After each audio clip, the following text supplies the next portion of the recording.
What's up, everybody? It's Sir Mel coming to you from the Small Fry Show. On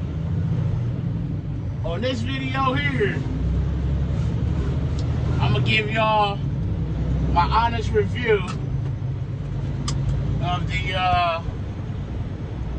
2023 freightliner Cascadia automatic. But before we get too deep in this thing, you already know what I need you to do. Make sure you like, comment, subscribe. Tell a friend to tell a friend to tell a friend to come join the family. Also, the views and topics expressed in these videos are mine and mine only. They do not represent the company that I work for. I am not a spokesperson for said company. Now that we got that out the way, hope everybody having a good weekend. So, I got the chance to drive it, the automatic. I'm actually in it right now. And it was a good run to do it on because I went out to Altoona, Pennsylvania, the terminal out there. So if anybody's not familiar with Ohio, Pennsylvania, this is like the western part of Pennsylvania, but it's in the hills. Like you take 70 over to Newstead and you catch Route 66 and go north, maybe like 13 miles. You get on 22 and go east over to Altoona, Pennsylvania, almost to where 22 and 99 come together. So it's a hilly route. There's some 8 or 9% grades on that route. And so this was a good run to try the automatic out, to test it, and just see how I felt about it. I've driven an automatic before, but it's been a while, things like that. I was going out, I had a 20,400 pound lead and a 14,000 pound tail. Coming back right now, I got a 23,000 pound lead and a 17,000 pound tail. So I was heavy both ways. Starting out, I noticed the shifting was really slow. Hooking up in the yard, getting my dolly, things like that. Backing up, I noticed there was a delay in the pedal, the fuel pedal, especially backing up. But I was able to get hooked up, tug test, things like that. I had the knack of trying to make sure it was in neutral, going, trying to back up, putting my foot on the clutch, tend to do that when you're stopping. I had that issue. But once I got on the highway and things like that, it actually did pretty good on the highway. Pulled the hills really good. I was really impressed with the pulling power compared to the manuals. I feel like it outpulled the manuals because the computer is doing all the work essentially. So one thing I did notice though is that once you are in a situation where you need to start slowing down, you cam off the accelerator, put your foot on the brake. If you have the engine brake on, it's going down. It downshifts and revs the RPMs way up. It revs them way up. So I did notice that. I'm like, okay, interesting. You get your foot back on the fuel pedal, and then it catches that gear, and you continue on. That was one thing I noticed. I'm like, okay, that's different. Went on out to Altoona, broke the set. Now, when it came time to back the trailers in the door, that's when I was like, I don't know how I feel about this. Like I mentioned, there's a delay on the fuel pedal.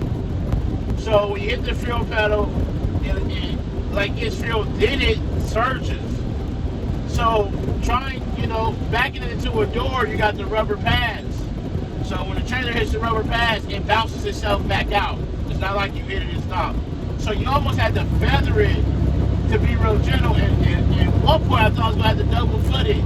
I did not like that. It was hard to hit the dock without slamming the dock and get yourself back on the rubber pad and have a snug fit against the dock. That was hard.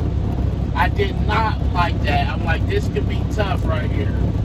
I don't know if it's just something there where you got to get used to it, or you got to be, easy with it, but that was something I did not like at all. I'm like, no, this is not good. So did that, got my next set hooked up. Now we're heading back. So coming out of Altoona, there's a long hill you gotta climb. It goes a good ways. It did pretty good on that hill. The truck did pretty good as far as maintaining pulling power and being able to get up the hill. So as of right now, I've been 533 miles with an average, according to the computer, fuel miles of 6.1 with 57 miles per hour average. I didn't know what to expect. It's being an automatic. It's a new truck. It's gonna get broken in. Things like that. But I feel like 6.1 is really low.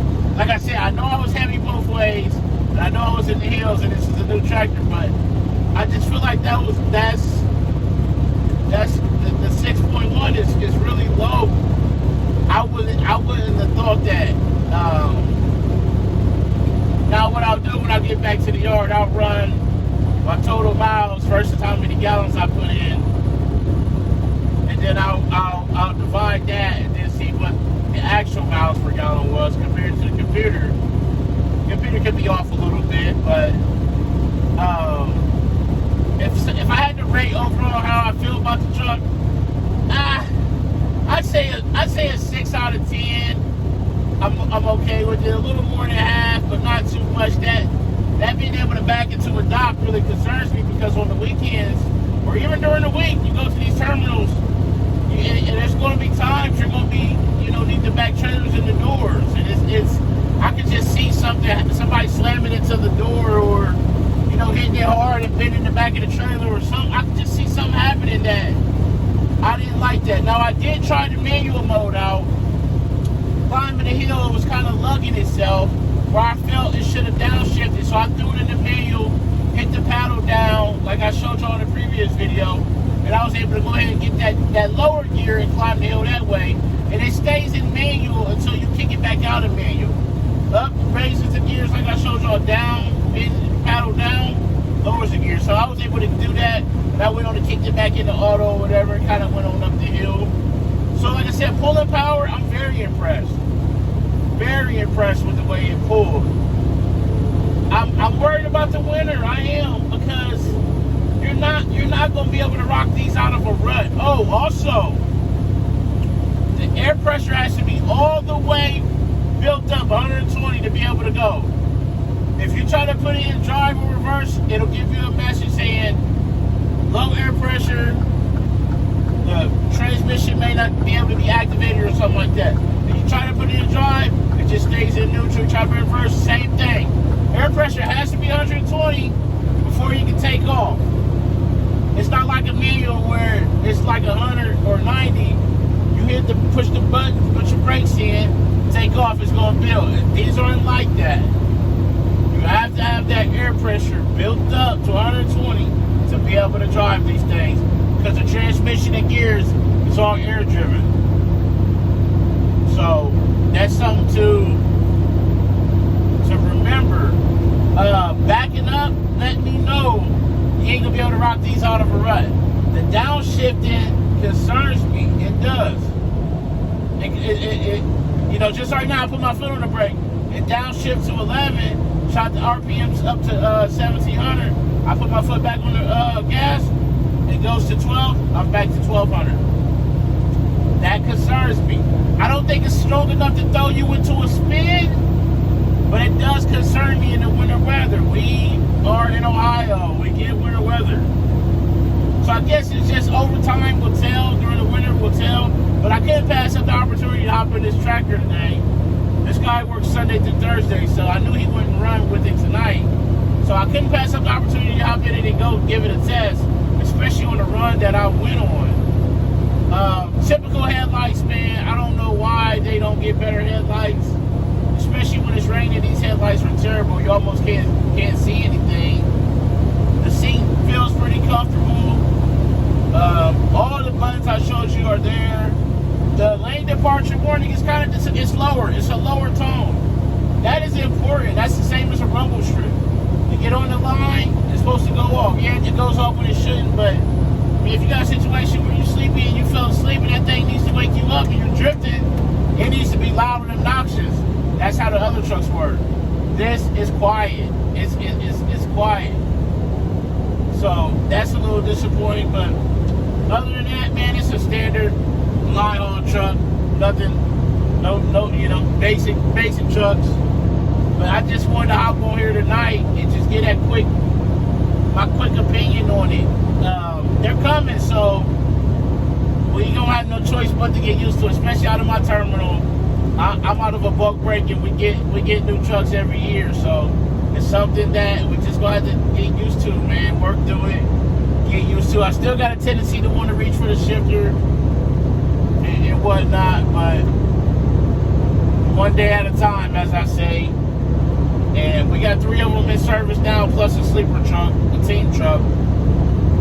So we might as well get ready to ride it out. So that's my opinion on it. Am I fully sold on it? No. But I know it's going to come a time where I'm going to have to be. So, hey, it is what it is. I'm trying to make sure I didn't forget anything else. I don't think I did. So as always, make sure you arrive to your pickup and your delivery on time and safely.